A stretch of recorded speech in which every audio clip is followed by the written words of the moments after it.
को कहना ये चाहूंगा, जो काम 8-9 महीना में 1 साल में हो सकता था, उसने 10 साल 11वां साल लगा दिया, नहीं कर सका।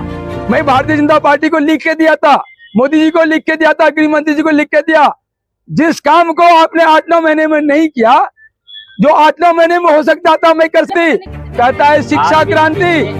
आज शिक्षा क्रांति किसे कहते हैं? शिक्षा क्रांति का मतलब होता है मैकाले की शिक्षा नीति को बदल के अपनी नीति दो, तो वहां होता है शिक्षा क्रांति। ये कमीशन खोरी करके 11,000 विद्यालय ईंट पत्थर बना दिया, वो शिक्षा क्रांति नहीं रहेगी। वैसे तो भारत का शासन व्यवस्था चाहिए, भारत को भारत का संविधान चाहिए, भारत को अंग्रेजों की या गुलामी के काल की कोई भी संविधान नहीं चाहिए। जो गुलामी के काल की संविधान अभी चल रही है, हमें तो सुप्रीम कोर्ट पर रोना आ रहा है, जो तीसरा स्तंभ है, जो आज तक गुलामी को अपना माँ बाप बना के बैठा हुआ है। सुप्रीम कोर्ट के किसी भी जज का जी में कभी कुछ आया नहीं। जो कैसे हम अंग्रेजी में सारी व्यवस्था कर रहे हैं गुलामी की भाषा को, विश्व में ऐसा कोई देश नहीं जहां उनकी भाषा में काम नहीं होता हो, जहां गुलामी की भाषा में काम होता हो। लेकिन सुप्रीम कोर्ट जैसे थर्ड जिसके पास असीमित शक्ति है, लेकिन ये सभी न्यायाधीश इस देश में गरे चौक मतलब गर्व के साथ अंग्रेजों की भाषा को, गुलामी की भाषा को स्वीकार कर रही है। कौन अंग्रेजों की भाषा है? अंग्रेजी की सारी सिस्टम है। अंग्रेजी किसकी भाषा है? शासन व्यवस्था किसकी है? अंग्रेजों की, भारत की थोड़ी है। पिछले 2014 से सरकार में है बीजेपी। अब बीजेपी को आप क्या कहना चाहोगे? बीजेपी को कहना यह चाहूंगा, जो काम 8-9 महीना में 1 साल में हो सकता था, उसने 10 साल 11वां साल लगा दिया, नहीं कर सका। मैं भारतीय जनता पार्टी को लिख के दिया था, मोदी जी को लिख के दिया था, गृह मंत्री जी को लिख के दिया। जिस काम को आपने 8-9 महीने में नहीं किया, जो 8-9 महीने में हो सकता था, मैं कर सकता था। लेकिन ये भी चमचों की पार्टी है, इनको भी चमचे चाहिए। बम महाराज जैसे पुरुषार्थ नहीं चाहिए, इनको भी बम महाराज जैसे पुरुषार्थ नहीं चाहिए। अगर बम महाराज जैसे पुरुषार्थ चाहिए था तो दिल्ली में केजरीवाल रहता नहीं। 2012 के बाद जब ये 49 दिन में सरकार से इस्तीफा दिया था, उसके बाद ही इसकी सरकार खत्म हो जाती। मैं सरकार दिल्ली राज्य नागरिक सरकार गठन करके जड़ समेत आम आदमी पार्टी गिरगिट केजरीवाल को गलत में डाल दिया होता। लेकिन इसने बीजेपी के कारण, खासकर अमित शाह जी के कारण, इसकी ईगो के कारण, उसने तस्तरीम परस के केजरीवाल को दिल्ली के शासन 3 बार दे दिया। और ये 4थी बार, यदि अटल जनशक्ति पार्टी केजरीवाल को नहीं रोका तो 4थी बार केजरीवाल ही आएगा।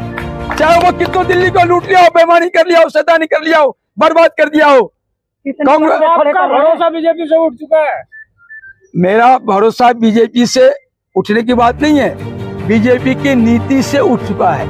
बीजेपी की जो दिल्ली में जिस प्रकार वो गतिविधि कर रहा है ना, उससे उठ चुका है।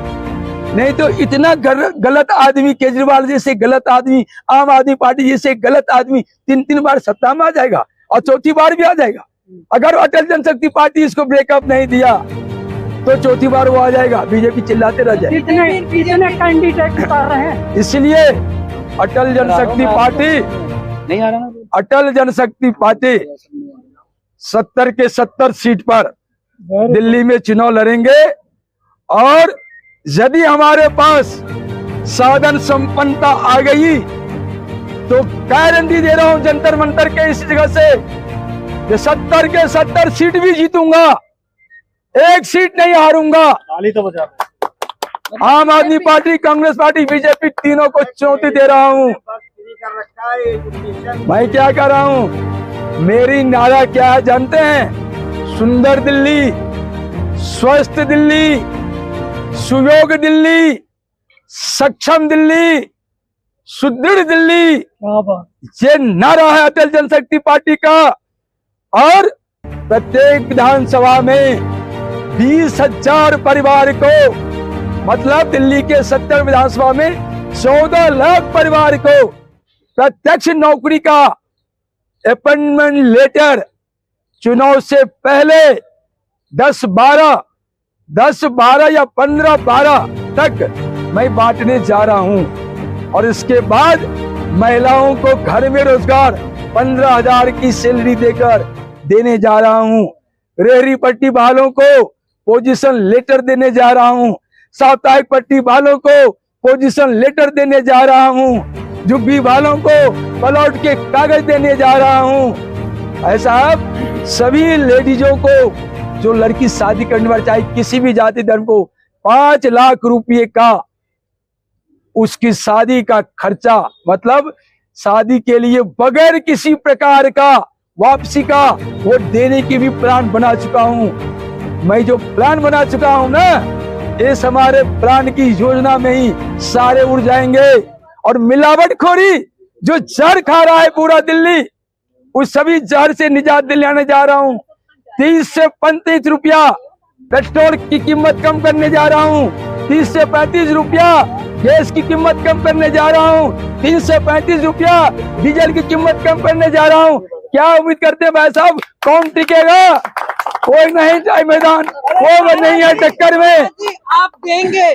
केजरीवाल महिलाओं के लिए बस दे रहे हैं, फ्री बिजली दे रहे हैं, शिक्षा दे रहे हैं। शिक्षा क्या दे रहे हैं? शिक्षा क्या दे रहे हैं? शिक्षा में सब स्कूलों को सुधार दिया गया। भगवान कर दिया है। केजरीवाल कोई शिक्षा नहीं दे रहे हैं। मैं केजरीवाल को चुनौती दिया हुआ दे रहा हूँ। तू कहता है शिक्षा क्रांति, कहता है शिक्षा क्रांति। आज शिक्षा क्रांति किसे कहते हैं? शिक्षा क्रांति का मतलब होता है मैकाले की शिक्षा नीति को बदल के अपनी नीति दो, तो वहाँ होता है शिक्षा क्रांति। ये कमीशन खोरी करके 11,000 विद्यालय ईंट पत्थर बना दिया, वो शिक्षा क्रांति नहीं है। उसमें तुमने लाखों करोड़ घूस खाया है। तुम्हारे विद्यालय गिर रहे हैं, मलबे झर रहे हैं, प्लास्टर टूट रहे हैं। कितनी गलतियां इन्होंने शिक्षा के नाम पर किया है। जब मैं सरकार में आऊंगा ना, ये तो अभी कुछ दिन के लिए जेल गए हैं, ये सदा सदा के लिए परमानेंट त्यारम जेलम गच्छति केजरीवालम।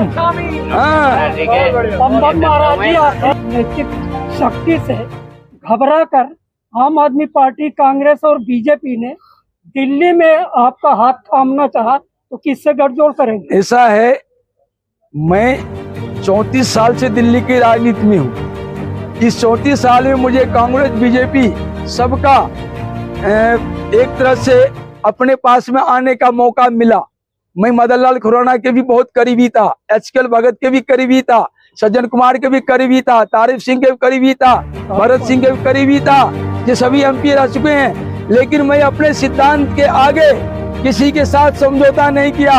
इकला चलो रे। मैं सिद्धांतवादी हूँ, रोड पर घूम रहा हूँ। 34 साल हो गया ट्रेड यूनियन लीडर रहते हुए भी रोड पर घूम रहा हूँ। मैं सिद्धांत से समझौता नहीं किया। धन्यवाद। मैं 1 मिनट के पूरी मैं ये आम आदमी party, Congress party, Bharatiya Janata party, ये सभी सिद्धांत से विहीन हो चुके हैं। इनके पास शासन चलाने के लिए मलाई खाने की नीति है। बम महाराज के पास भारत को बचाने की नीति है, प्लान है, योजना है। मैं जिंदा जब तक हूँ और तब तक जिंदा रहूंगा जब तक भारत को संपूर्ण सुरक्षित नहीं कर दूं। जैसे पितामह भीष्म ने कहा था, प्राण त्यागूंगा तभी जब हस्तिनापुर सुरक्षित हो जाएगा। बम महाराज इस धरती पर, इस जन्मी पर जिंदा रहकर इसको सुरक्षित करने के लिए परमात्मा से अनुबंध लेकर आया है। जब तक इस भारत को संपूर्ण सुरक्षित नहीं कर दूंगा, तब तक मैं इस जमीन को भी नहीं छोड़ने वाला हूँ। क्या बात है, बहुत खूब।